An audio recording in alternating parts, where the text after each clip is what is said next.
Before this interview, I went on the internet to see what Apple is worth, and it's astonishing.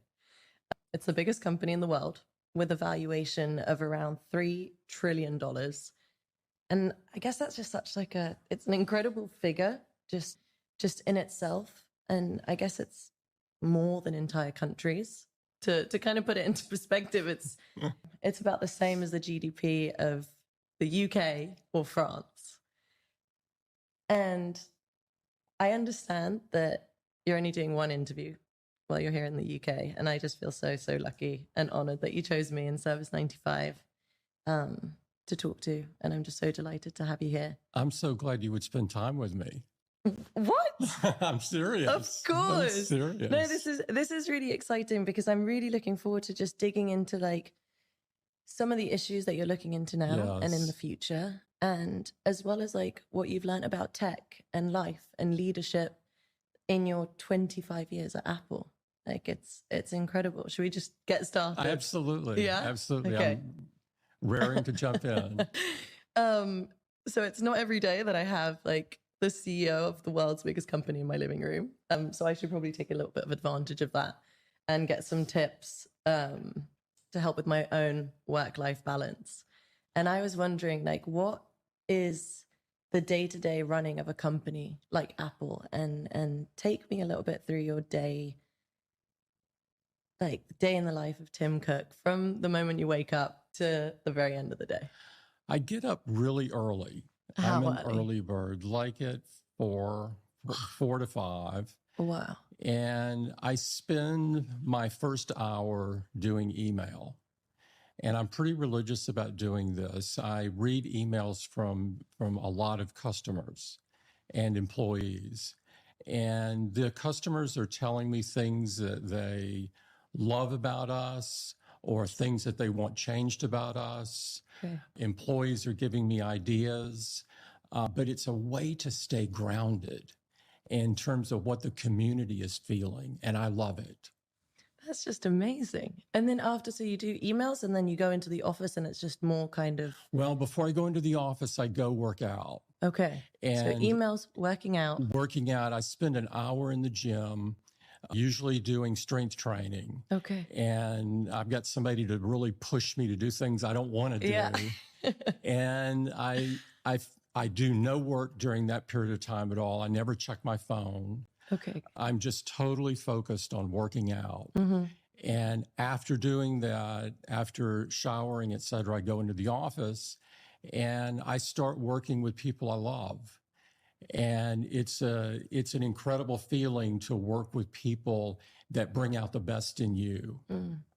And that fundamentally we all believe that 1 + 1 = 3.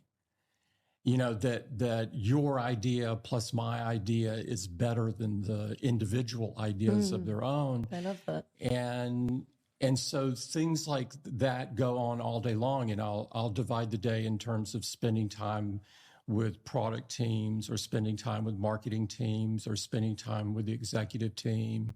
And we're either handling issues of the day or hopefully our balance is more on working on future stuff and thinking about what's next.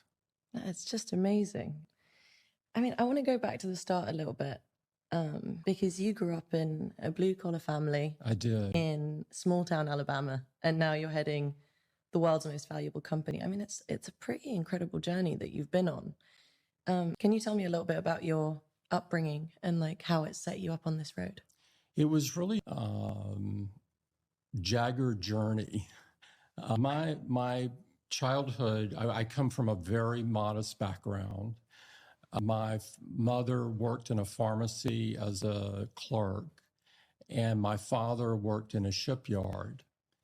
And very blue-collar family, lots of love, little money was sort of the childhood.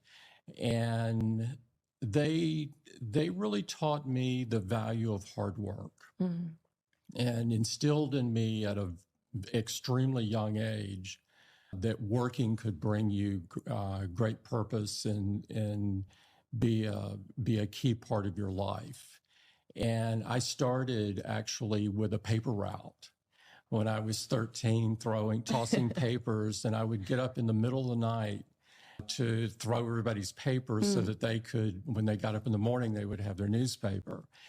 And I then took various jobs from there, whether it was flipping hamburgers at the local Tasty Freeze and doing cool. anything I could to make some amount of money because I really wanted to go to college.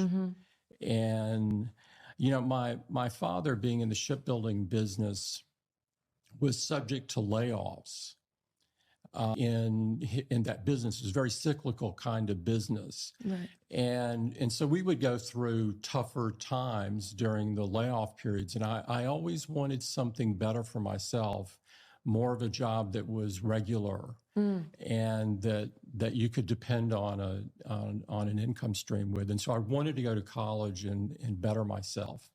And I wound up at Auburn, which is a public university in Alabama, and I loved it. Yeah? I loved it. The uni experience was... The university experience was unbelievable. I went a little wild, of course. And you have to. You have to can't in college. You have to, and the world just opened for me. I was always curious, but you get even more curious in college because you can take so many different courses and challenge yourself in intellectual different ways. And it was wonderful. And then after that, I started my career first at IBM and then went to graduate school at Duke and then eventually made my way to Apple. It's an